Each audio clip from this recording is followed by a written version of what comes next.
तुम अब घर के काम क्यों नहीं सीखती? आखिर तुम्हें ससुराल वालों को खुश रखना है या नहीं? मुझे पता है कि ससुराल में पति और सास को कैसे खुश रखते हैं। अच्छा, फिर बताओ तुम अपने ससुराल वालों को कैसे खुश रखोगी?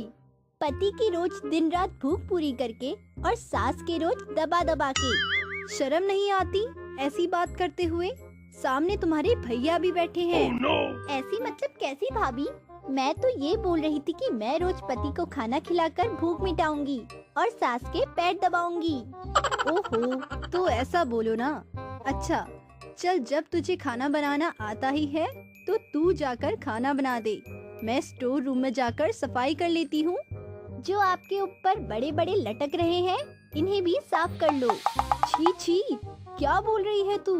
अरे मैं तो जाले की बात कर रही हूँ जो आपके सर के ऊपर ही दीवार पर है। तू नहीं सुधरेगी।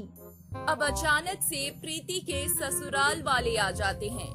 अरे मैं यहीं से गुजर रही थी तो सोचा चलो अपनी बहू और बेटी दोनों से मिलाऊं। शादी की तैयारी के बारे में कुछ बात हो जाए। अच्छा किया माँ, तुम लोग बैठो, मैं चाय नाश्ता लेकर आती हूँ। चाय नाश्ता सब बाद में करना। पहले आंटी आप अपनी साड़ी हटाओ, मुझे छूने हैं। अरे क्या छूना है तुझे? आपके पैर छूने हैं आंटी जी। ओह बेटा, हम तो कुछ और ही समझ बैठे। सब गलत ही समझते हैं मेरी बातों को। अरे कोई बात नहीं, हो जाता है। अच्छा, एक बार शादी के बारे में बात कर लेते हैं, फिर मुझे जरा ऑफिस के लिए भी निकलना है। हाँ हाँ, मुझे पता है तुम्हें शादी की बड़ी जल्दी है। आखिरकार तुम्हें डालना भी तो है। क्या डालना है? कैसी बात कर रही हो? अरे मैं वरमाला की बात कर रही हूँ। प्रीति की ये बातें ससुराल वालों को कुछ खास अच्छी नहीं लग रही थी, पर जो कि समर को प्रीति बहुत पसंद थी, तो इन सब बातों पर ज्यादा ध्यान न देते हुए समर और प्रीति की जल्दी से शादी करवा दी जाती है। माँ जी, बाहर वो देने वाला आया है, आकर ले लो। आज तो और बड़े बड़े दिख रहे हैं। अरे बहू, क्या बोल रही है? अरे मैं खीरे की बात कर रही। लगता है ये तेरी आदत बन चुकी है, बातों को गोल मटोल बताना। सुधर जा, वरना मैं बता रही हूँ बहुत बुरा होगा। क्यों? मैंने ऐसा क्या कर दिया? क्या कर दिया? हर जगह बदनामी कर रही है हमारी। कैसी बातें करती है? तेरी माँ ने कुछ भी तुझे सिखाया नहीं क्या? मुझे तो शादी से पहले ही तेरे लक्षण कुछ ठीक नहीं लग रहे थे, पर फिर भी मैंने सोचा कि चलो अभी नादान है, कि शादी होगी तो समझ आ जाएगा। पर तेरी ये हरकतें तो अब और भी ज्यादा बढ़ रही हैं। माफ कीजिए, पर मैं कुछ भी जानबूझकर नहीं करती माँ जी। मैं मेन बात क्या बोलनी होती है बस यही भूल जाती हूँ। नहीं, तू बोलती नहीं है, मैं सब समझती हूँ। तू जानबूझकर सबका मजाक बनाने के लिए ऐसा करती है। तुझे ऐसा करके मजा आता है। पर रुक, मैं तुझे सबक सिखाती हूँ। क्या हो गया? तुम रो क्यों रही हो? तुम्हारी माँ ने मेरे साथ कर दिया। क्या बोल रही हो? माँ ने क्या किया तुम्हारे साथ?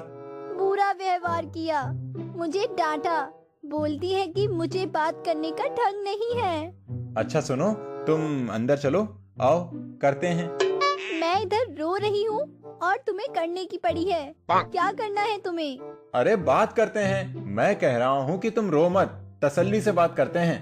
तो ऐसा बोलो ना, कोई और सुनेगा तो गलत ही समझेगा।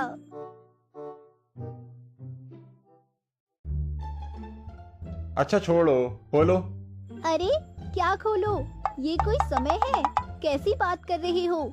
सब घर पर हैं। माँ जी क्या सोच रही होगी?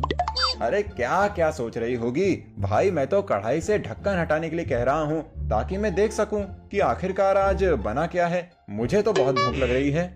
अरे तुम वैसे बोलो ना, कोई सुनेगा तो गलत ही समझेगा ना।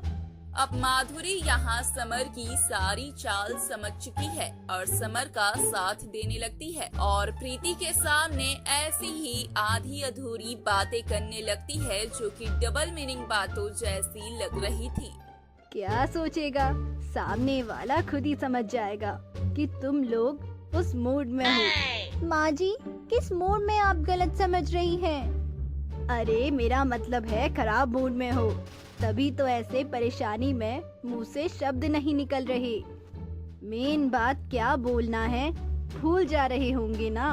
अरे ऐसा करिए, ऐसी परेशानी कोई सुनेगा तो भला क्या सोचेगा, बदनामी होगी हमारी।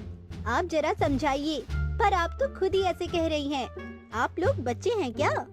देखो प्रीति, बच्ची तो तुम भी नहीं हो, तो जब तुम ऐसी बातें करती हो तो हमें भी इस तरह से गुस्सा आता है और लोग भी उन बातों का गलत ही मतलब निकालते हैं। मैं मानता हूँ कि तुम मेन बात भूल जाती हो, लेकिन अगर तुम कभी कुछ भूल जाओ तो फिर याद करके बोलो या फिर लिख कर बोलो।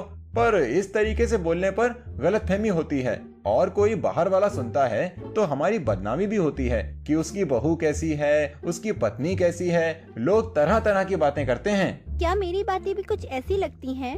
मैं सब समझ गई। माँ, मुझे माफ कर दीजिए। समर, तुम भी मुझे माफ कर दो। अब मैं बिल्कुल ध्यान रखकर बोला करूँगी। और मुझे कुछ वक्त पर याद ना आए तो मैं उसे लिखकर बताऊंगी। अब प्रीति ये सारी बातें समझ चुकी होती है। प्रीति को सबक मिल गया है और परिवार वालों ने भी प्रीति को माफ कर दिया है। अब पूरा परिवार हंसी खुशी से जिंदगी बिता रहा है। इस कहानी से हमें यह सीख मिलती है कि लोगों की गलतियों पर हमें सिर्फ चिल्लाना ही नहीं चाहिए, बल्कि उदाहरण देकर उन्हें समझाना चाहिए। जब अपने आप पर आती है तो लोगों को बात समझ आ ही